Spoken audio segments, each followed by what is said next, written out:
Welcome back guys to some more league racing on my channel here on F125. We are back for round 3 of Premier Sim Gaming Leagues, better known as PSGL, and we are here for Spa, the Belgian Grand Prix. This one is a big one.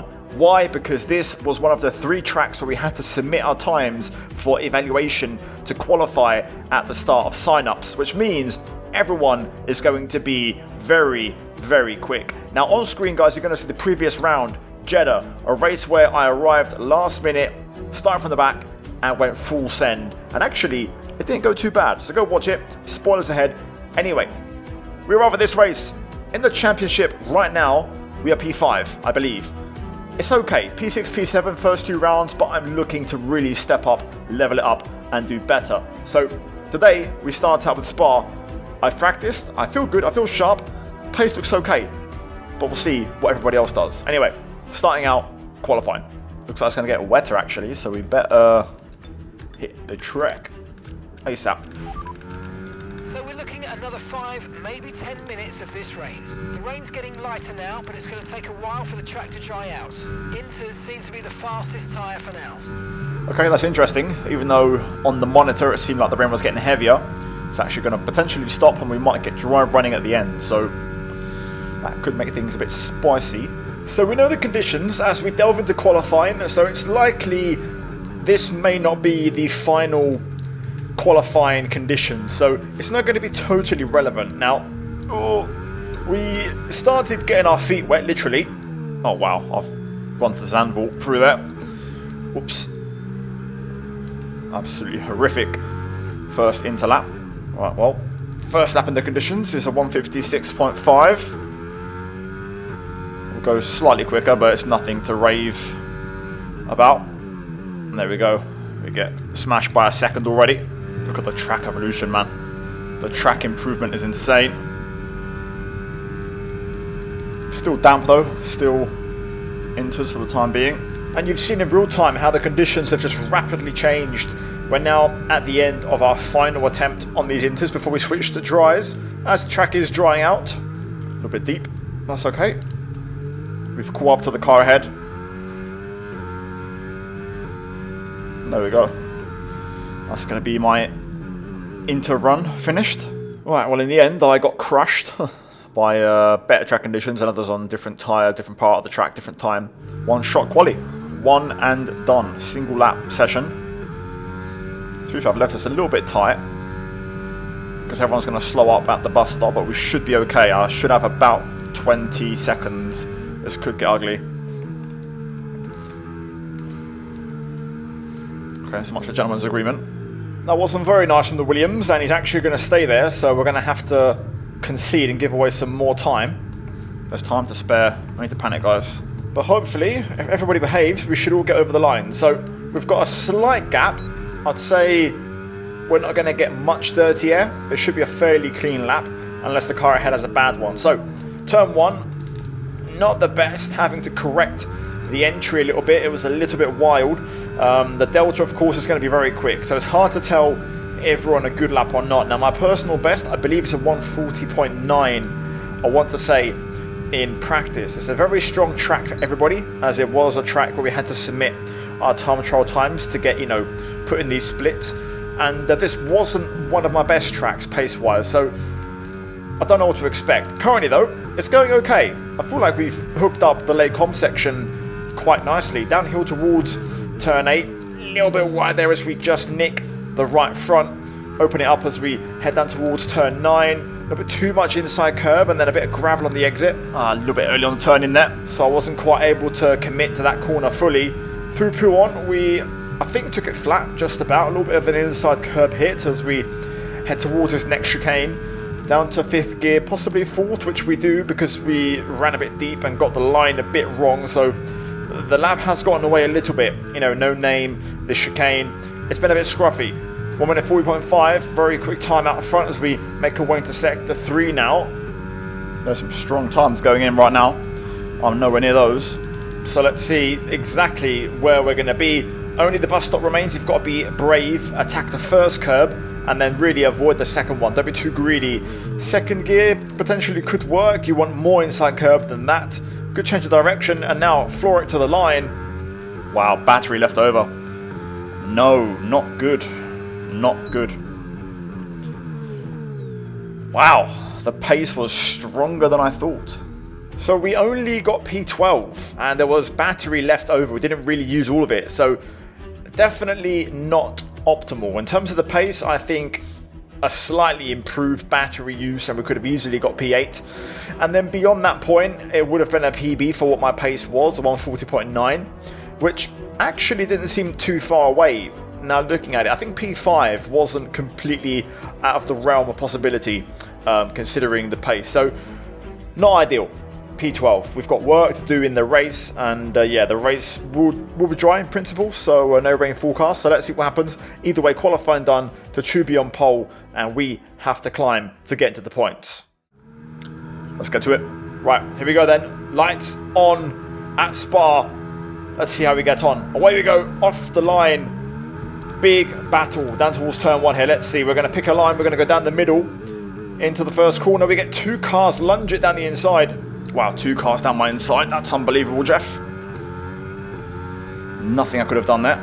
That basically ruined any chance of me making a move on anybody, including the Mercedes just in front.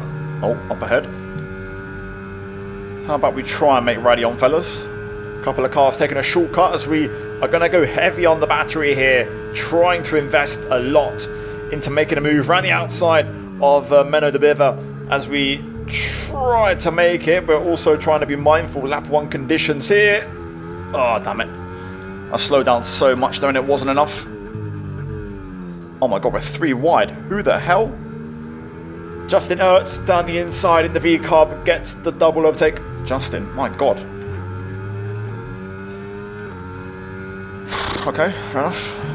Now, I get annoyed about these things because anybody else tries that move, it doesn't work. But because it's me on the outside, I'm willing to give room to make us go 3 wide through turn 8. Anybody else turns in and makes it a really tight squeeze. I was just going to say, try and take it easy on the tyres. Dirty areas. Oh, horrible. And that could be a critical factor in this race. Now, we're going to try and get that position back. So we are investing quite a bit of battery here to try and catch. Damn it, nowhere to go. The issue is we're just catching at the wrong time. Catching at Blanchimont, you can't go too wide, so it's not wide enough, so it's tricky to make it work. And Justin actually gets a move done on Menno instead.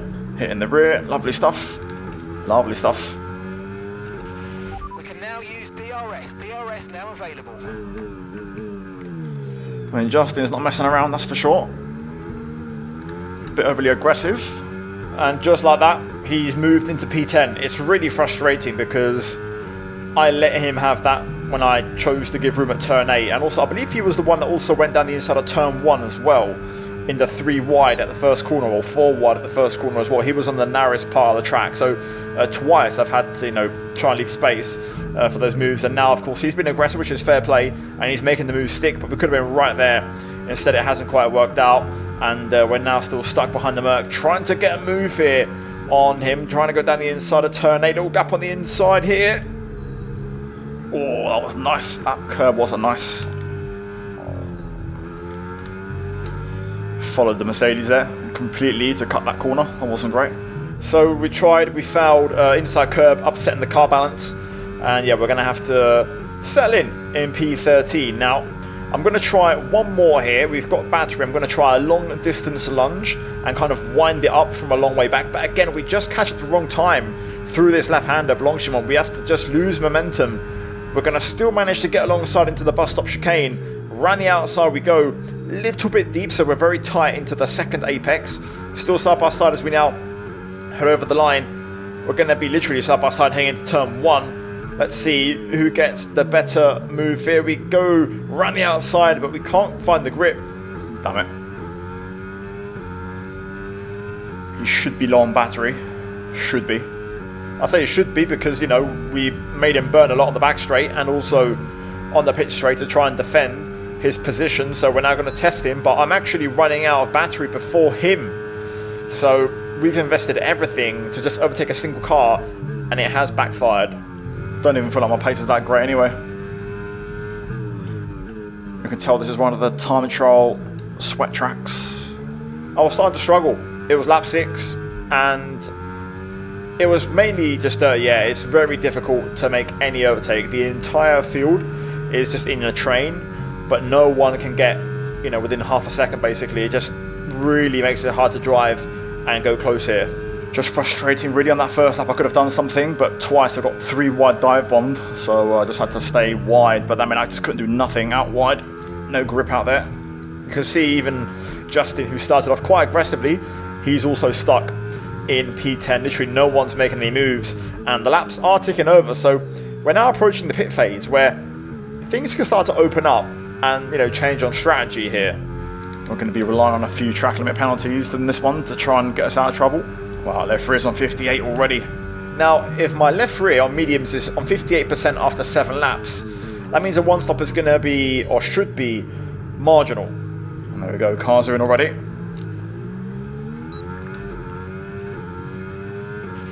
We're approaching the pit window now, and you're going to be on hards next time. I think they're going to be really tight to make it. They can, but they'll be tight. I think Justin's got right front end plate damage. Hard to tell from back here. Shall I try and line one up here? So we're going to try again. We're going to wind it up from the top to try and get momentum here on Michael in the Alpine. We're going to try, but we're not making a dent. Damn, nothing at all. I think my wings are a little bit high maybe. And that could be a factor. That could well be a factor, which, you know, we'll have to address maybe in the pit stop. But yeah, you need wing to follow in dirty air, so it's a tricky one. I won't use any more in case Michael pits and I have to close up to Justin. Trying to hold back on some Barry. So let's see. I feel like we're going to do the opposite. If Michael stays out, we'll use all our battery again to try and get past. But I won't use it now in case he stops. The answer is, he boxes. That's exactly why. And so do a few others. Justin stays out, so my target now is to try and get within a second of him. We're 1.3 away. We're not going to have DRS unless we nail this turn 1 for the Kemmel straight, so that's not exactly ideal. Damn, I'm not going to have DRS. That's going to be an issue. However, by the end of the lap, we managed to catch, and we're now within a second. So we're going to have DRS for the pit straight. Now, the tyres are about to enter puncture territory, which is 80%. As we now see, everyone is going to pit. I'll go one more, try and build a bit of an offset. Push now, we're boxing this lap. I'm risking a puncture, but I want to have the freshest tyres to try something in the next stint. Taking a big risk here with the puncture, but hopefully we should be okay. Started the lap with 77, we're now on 84, but we haven't punctured and we are going to make it, and we're going to box, and we'll have the best hards in the field. Avoid the pit entry lines. There we go. Right. Well, that worked out well. Now we'll see what sort of pace we have, but we'll have the best tyres in the field. Tempted to go down on my wing, but I'll trust and keep it the same. Alright, we'll gain a bit of time back on the pit exit, so we're not going to be that far back. Could have started with way less fuel. Up to speed now, let's get some heat into those tyres. There's the Ferrari and there's Justin. We're just behind Justin here, so this is fine. Absolutely fine. I don't think I don't have any battery to overtake him, which is a shame. Could have got him straight away, got an actual legitimate position here. Oh well, we've got someone to follow. That's fine. P15 though. Whew. We are a long way away. It would have been epic if I could have passed Justin, but I had no battery, because we could have gained the net actual position straight away off the rip out the pit lane, which would have been perfect. Oh, there's the Red Bull that disconnected. Or left the session, not sure. It's not going to ghost. Wow.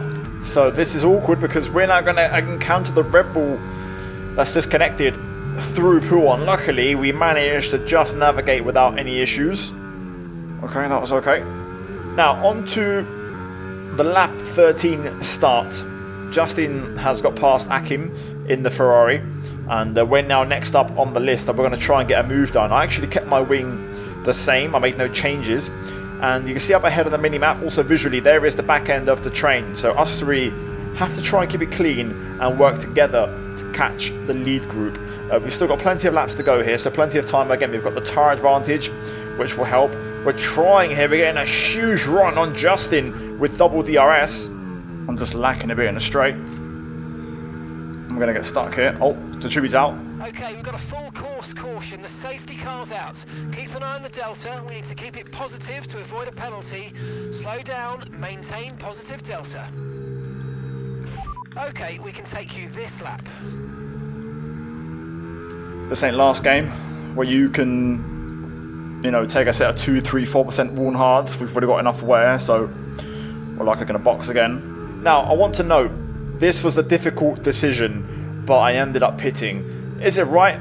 Is it wrong? We're going to find out. Some are going to go for hards, some for mediums, and it's going to be a really interesting restart.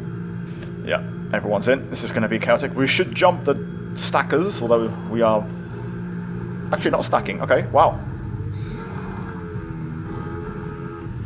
Teammates behind me, that's good. Do we actually jump anyone? We jump Justin. We don't quite jump Neok. P12 then. That was our last stop. No more scheduled pit stops. Let's go. Wow, Justin's got a set of mediums. Those who have mediums have cooked. Still, like, it's frustrating with this game. With it feels like you're just hitting a brick wall. It's hard to overtake. Qualifying is very important. So now that safety car has bailed out all those who boxed, you know, starting from lap 7, who were on very old or older hard tyres. We do have a mixture. We've overtaken Justin in the pits. We're back to P12, which was our starting position at the beginning of the race. So a second chance to try and get aggressive and potentially make some moves and make up some places. Green flag. So back underway. We're currently tucked in behind Neok in the Sauber. Akim has got himself into the points. Akim, Justin are on mediums, as I mentioned before, so bear that in mind and keep an eye on those two. I want to try and get Neok here so that Justin doesn't challenge me right away. Also, I actually lowered my wing by 2 clicks in the pit stop. I'm not going to burn everything. I'll try and avoid the mistake I did on lap 1. I've relieved myself without battery. So I will have a bit more understeer, but we should have a bit more straight line speed. And now through Puon, there's some battling going on ahead, some big battling, and we're going to get involved. Down the inside of Neok, this curb is a bit of a killer as we have a bit of a snap, but instead this is allowing Justin to have an opportunity to stick his nose, and he's actually going to try and get a move here. Why do I always get the wrong line for these things? Every time I lose out. I swear I'm trying to be aggressive, but nothing's happening. I feel like it happens so often, you know, we just get the wrong end of things. You know, I'll pick a line and it always seems to be wrong. So we've lost out to Justin, which is not ideal. I'm going to try and get that one back, but nowhere to go around the outside of the bus stop, so we're going to have to just wait for the time being. There's lots of battling though up ahead here. Okay, the stewards have now enabled DRS. DRS is now online.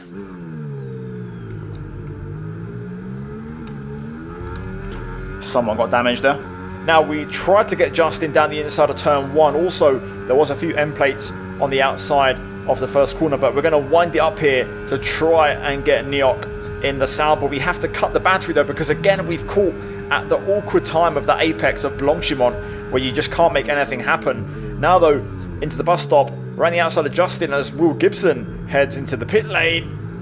Why do I always get the wrong line? That Ferrari got turned inside out. Okay, clear. Again, I don't know what it is. I picked the inside line for the last corner, and the Ferrari happened to get tapped and half spun, and because of that I couldn't complete the move on Justin. It's just so frustrating, and I just can't seem to make it work. Again though, we're going to wind it up through Eau Rouge onto the Kemmel Straight. I thought I saw Justin flash. He's got no battery. I'm low as well, but I should have a bit more than him.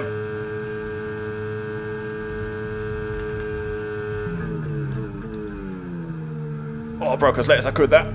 Lovely move. I spotted that Justin was flashing and low on battery a moment before, so I knew he'd be low on the Kemmel Straight, and we had just enough to go through as we get our first track limit warning at Puon on lap 20. We're P10, we're into the points, but the same issues from the first stint began to resurface. Tyre wear started to climb, and dirty air, whenever you got close, became a factor. Now, onto the last lap, I've actually got myself pretty close to Akim, and actually these next few cars ahead, the train has split up ahead, so this is looking like a battle for around P6. The question is, a bit like last episode in Jeddah, will there actually be any battling? Because everyone was very conservative. I tried to see there if anything would happen, but nothing at all did. Oh, the dirty air is just horrible, mate. So now it's going to come down to that final dash down to the bus stop. We have 84% battery, and we are just going to dump everything trying to get a move here. The Ferrari looks pretty speedy. We're going to wind it up from a long way back. We've now got momentum this time, and now into the bus stop. We're going to switch to the outside line. Okay, great, fantastic.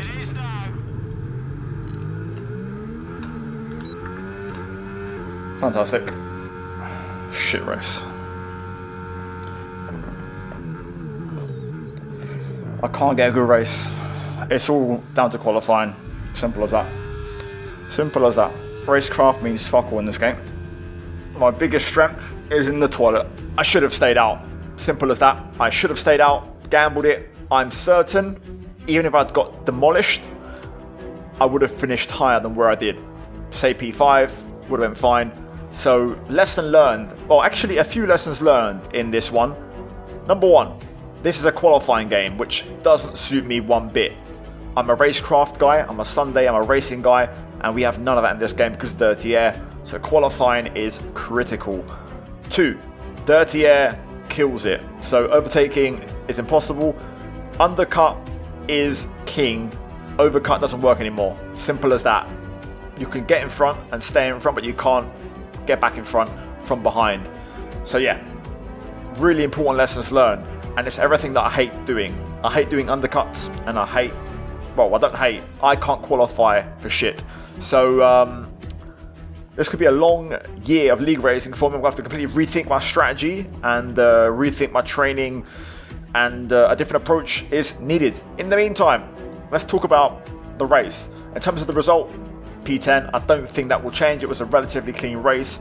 And in the championship, we only score a point, which means we'll likely drop from what was 5th place at the start of the video, and we might be like 8th or something now. That's my guess. But yeah, Scott Holmes is running away with it out front. I think he's 2 out of 3 so far. So yeah, it is what it is, guys. If you enjoyed the video, leave a like, subscribe. Next up is Imola. We have a break week coming up, so it'll be a little while until the next highlights video.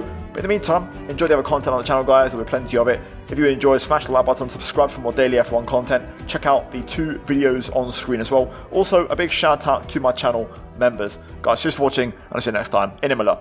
Ciao, ciao.